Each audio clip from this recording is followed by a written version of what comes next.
Welcome to our very first episode of Fertility Q&A with Dr. Rohit Gutgutia, powered by IVFandICSI.com, a website that is dedicated to helping couples navigate their journey to parenthood with informed guidance. If you're planning for a pregnancy or if you're trying to conceive and considering fertility treatment, then this series is right for you. We aim to answer all those important questions that a couple will have on their journey to parenthood with IVF or otherwise. I'm Jyotirmay, your host for this series, and I'm honored to have Dr. Rohit Gutgutia with us today. He is a renowned fertility physician in India, and he is one of the pioneering specialists in IVF and reproductive medicine in the Eastern India. Dr. Rohit, it's a pleasure to have you here, and I'm quite looking forward to diving deep into the series. So I would like to ask you about how this idea about fertility series came about and what do you hope to share with the audience through this series? So thank you, Jyotirmay, for having us here. Very simply put, I have been practicing this branch of medicine for almost 20 years now. And what I've realized is that couples are mostly unable to take the right decisions because they are not rightly informed.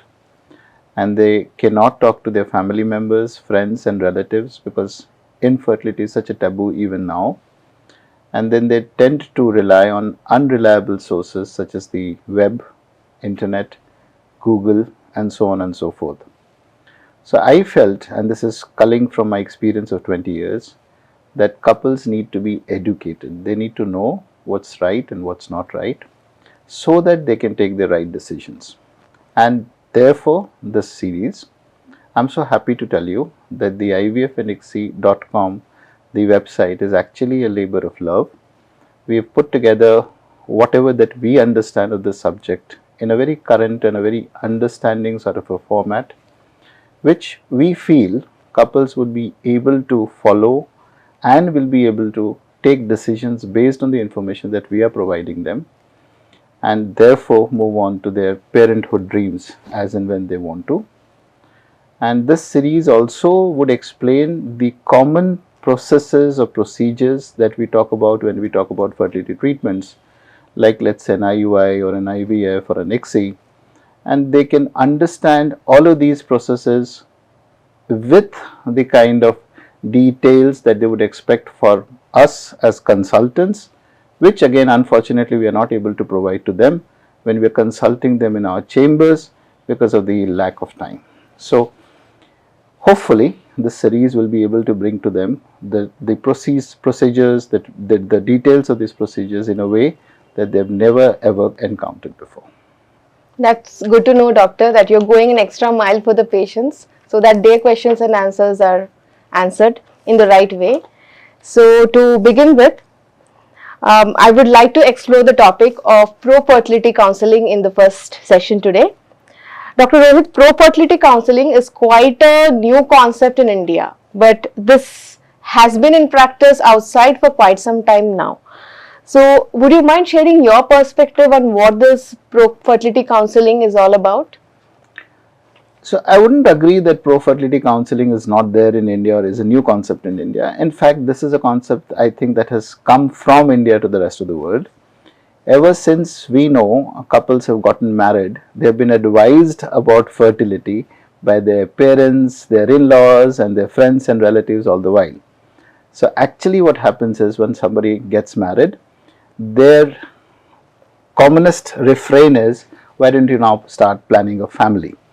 This is all about pro-fertility counseling. Unfortunately, in India, we do not do it in a structured way. People in the West have actually thought about it and given a method to the whole thing. So you have a method of doing this, the pro-fertility counseling, where you take the couple who's now decided that they want to go the parent way, they want to have a child. You sit down with them, look at their lifestyles, look at their choices, and then based on what their inputs are, you do a counseling, a thorough counseling of their understanding of fertility, and then you tell them how they can plan their child or their family, and that's what pro-fertility counseling is all about. To be more specific, this is a trend that was picked up by me from certain practices in the Netherlands. So in Netherlands, the government offers this to couples. They can actually choose to get themselves counseled about their fertility status in any of the clinics that have been designated for this purposes by specialized counselors, and this is all for free. And from this, we have been able to create the Pro-fertility Counseling protocol that we are using in our center. That's good to know, doctor. Why do you think pro-fertility counseling has gained such an importance in today's day and age? Until a generation back, as you said, couples wouldn't step out of their immediate family member and household to get this kind of counseling. So, how do couples today benefit from this? See, let's understand the whole concept of pro-fertility counseling. So, once a couple has become a couple, they've gotten married and now they are in an institution of marriage, the next very obvious question that comes to your mind is, when are we planning a child or a family? And while this could be different for different couples depending on their financial, mental preparation, but by most of the what we see in life, in real life, most of the couples would eventually want to have a child of their own.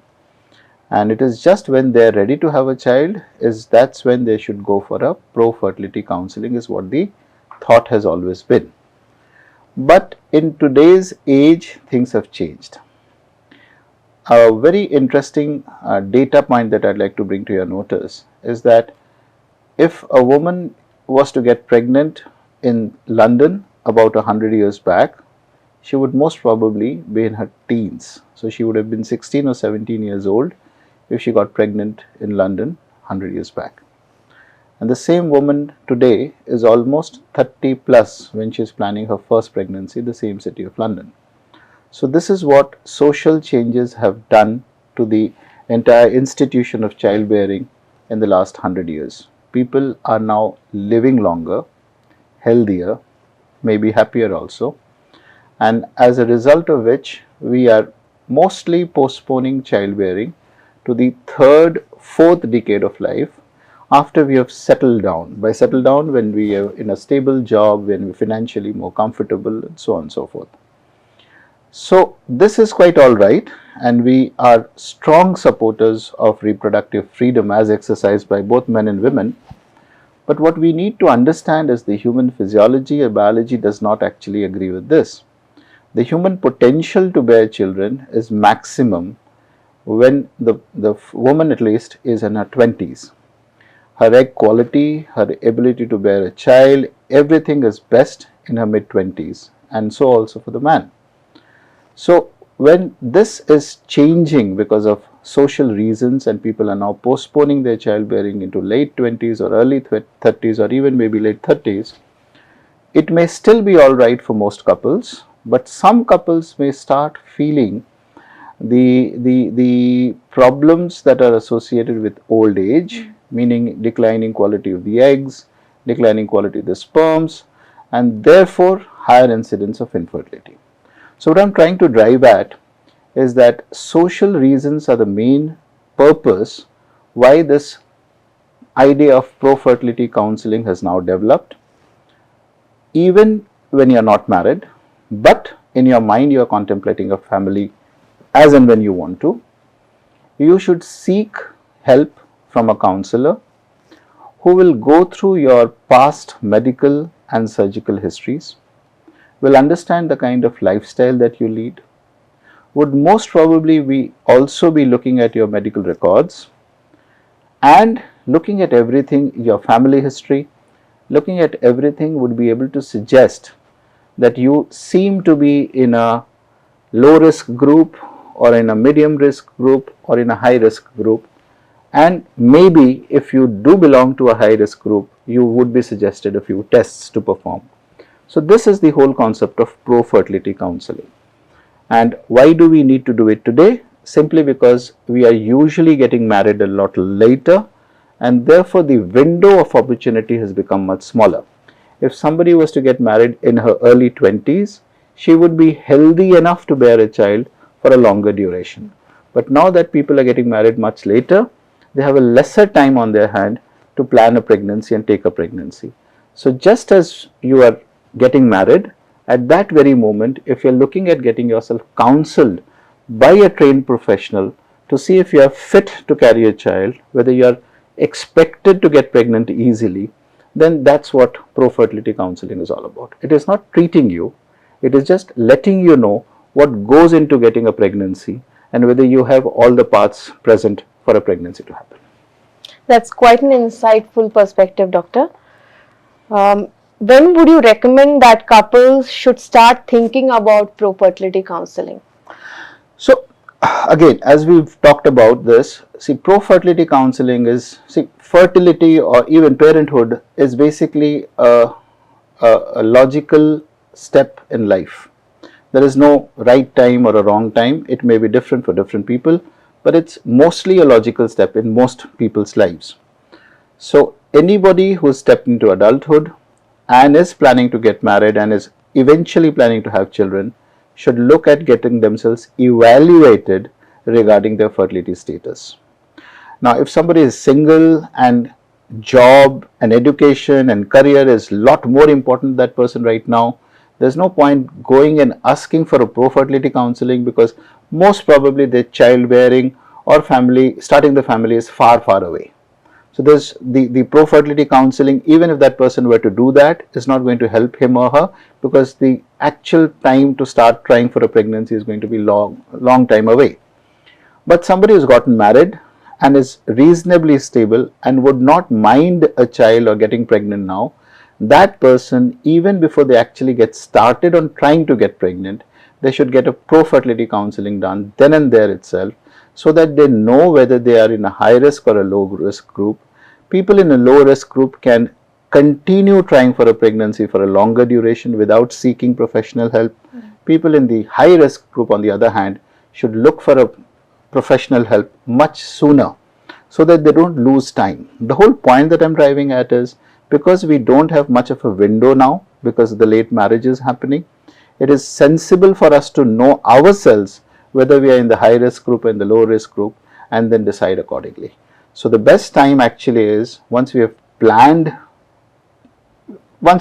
identified the partner and we have discussed our family plans with each other, that's when you should look for pro-fertility counseling. Dr. Rohit, on one side of spectrum, there are couples who are getting married and who are planning to have a child, or maybe planning to have a child in near future. But on the other side of the spectrum, there are people who maybe do not want to get married but want to have children sometime later on. We have a lot of single parent cases happening. So how would they approach to this subject? Yeah, so that's what we're trying to tell you, that reproductive freedom is something that is a basic tenet of life, and all of us have right to our own reproductive choices. We may want to get pregnant, we might want to delay pregnancies, somebody might want a single child, somebody might be looking at a couple of children in their family. Everything is fair and square and acceptable, and we as professionals respect that. So that's the fundamental point. It does not really matter to us as professionals in this field whether you're a single person or whether you're in the institution of marriage. Looking for a child or trying to start a family is your right. All that we want to know is whether you're physically capable or physically fit enough to have a child, and for that, even before you actually go out and do your tests, now there are validated scoring methods which are available, which would look at your lifestyle, your past medical history, past surgical history, the way your family is structured, and will be able to give you a reasonable understanding whether you fall into a high risk group or a low risk group. And if you are in a low risk group, that diagnosis or that scoring holds good for quite some time. So you can then delay parenthood or childbearing for some more time if you want to, so long as you're looking for the Mr. Right or the Miss Right person. But if you're in the high risk group, then it makes sense for you to go ahead and do a couple of tests just to be sure that your fertility status is good enough or not. But for anybody, any individual, whether he is in a married situation or is an individual, as a single person, he or she has the right to go for pro-fertility counseling. We do not discriminate whether you're single or you're married. All that matters to us is we want to look at your fertility status and tell you how things are for you. Doctor, we are used to this concept of preconceptional counseling. How is it different from pro-fertility counseling? Yeah, so again, very rightly pointed out. See, preconception counseling is an established form. We are aware of this thing where women who are planning a pregnancy, have possibly just about gotten pregnant, they go for what is known as a conception counseling or a preconception counseling, where the fitness of the person concerned is looked into, whether she is healthy enough to carry the pregnancy or not. So this is based on his assumption that the person can get pregnant easily. It is after getting pregnant how she is going to carry the pregnancy, which is the crux of the discussion that's carried out here. This is quite different from pro-fertility counseling, where we are not even looking at your ability to carry the pregnancy in a proper way or not. We are only looking at whether you can get pregnant easily or not, what are your odds of getting pregnancy naturally, how are you from the fertility status is concerned, whether your eggs are healthy enough, whether you are fit enough to get pregnant or not. So this is quite different from preconceptional counseling. Here the focus is on your ability to get pregnant, and there the focus is your ability to stay pregnant or your ability to continue your pregnancy properly.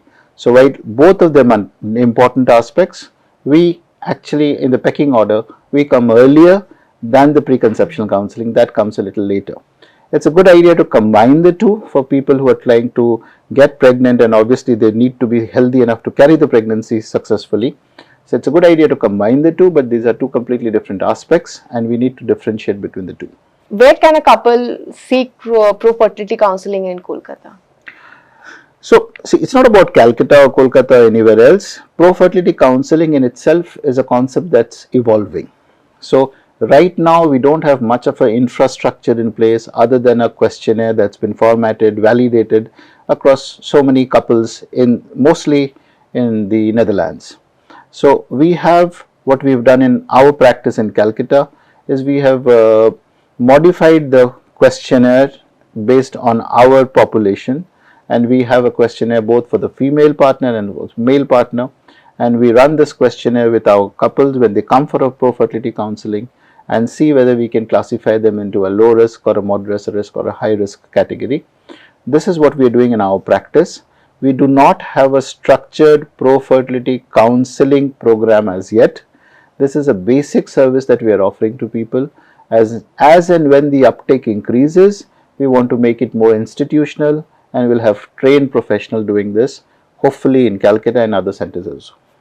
It's good to know that India is picking up on this subject, and couples who want to seek pro-fertility counseling can walk into an IVF center and get the services. Doctor, I'm sure you get to meet a lot of couples from different backgrounds, probably from even suburbs and rural backgrounds. So how do you approach the subject of pro-fertility counseling based on a couple's profile and level of awareness? Yeah, so again, this is a very, very interesting and a very loaded question also. See, the whole society in India is structured in such a way that becoming parents or having a pregnancy or a child is considered to be normal and the accepted behavior from every couple. So this is where the standards are. Every couple is expected to bear children, and that's why we have evolved over so many years. More so, I would say more so when you go in the interiors of the country, where people live in joint families, and it is expected that most people when they get married would have a children or will have a child or a couple of children in the next 2-3 years. In the cities, because the nuclear families, having a pregnancy is now thankfully become a personal decision between the husband and the wife, and that's the way it should be. But not so even now, not so in the rural setup, where it's a collective family decision and the pressure is too much on the female partner to bear children, as it were. So when you look at the couple when they walk into the clinic, you have to understand the background that they're coming from and how much is the pressure on them for them to have a child versus what is their personal or what is their desire as to when they want to have a child and how they want to construct their family, whether it's a single child family that they're looking at or are they looking at more than one children. So that's when we look at the family background. By and large, you have to understand that the pro-fertility counseling that's carried out is at that particular moment, because as we know, as age increases, the egg quality worsens. So you cannot hold a pro-fertility counseling for a long duration. So what we try and understand from the couple is how quick are they looking at getting pregnant. If it's that they come prepared for a pregnancy, then we go through the entire process of pro-fertility counseling with them, tell them as to which category they belong to, and then they can take their subsequent decision whether they want to get themselves investigated further or not. And in case they want to delay their pregnancy more often from the city, then we encourage them to go through this counseling once, and if they are actually in the low risk category, then they can continue delaying their pregnancy or childbearing to a longer duration. So this is how we try and differentiate between the city population versus the rural population. But again, you have to understand, delaying childbearing or getting married later is now becoming a universal phenomena. It's happening in the cities and also in the districts and in the rural towns. People are getting married much later across the spectrum. So this is something that we have to remember. Dr. Rohit, thank you very much for sharing your thoughts on pro-fertility counseling. I hope this episode is going to be insightful and give food for thought to couples who are planning to have their own families soon. Couples who are interested in doing a self-assessment can visit our website www.ivfandixi.com and download the scoring sheet and do a self-assessment on their own. Thank you for tuning in to our very first episode of Fertility Q&A with Dr. Rohit Gutgutia, powered by ivfandixi.com. If you are interested for more information, please visit our website. The link for the website is given in the description below. Do tune in into our upcoming episodes, and until then, take care.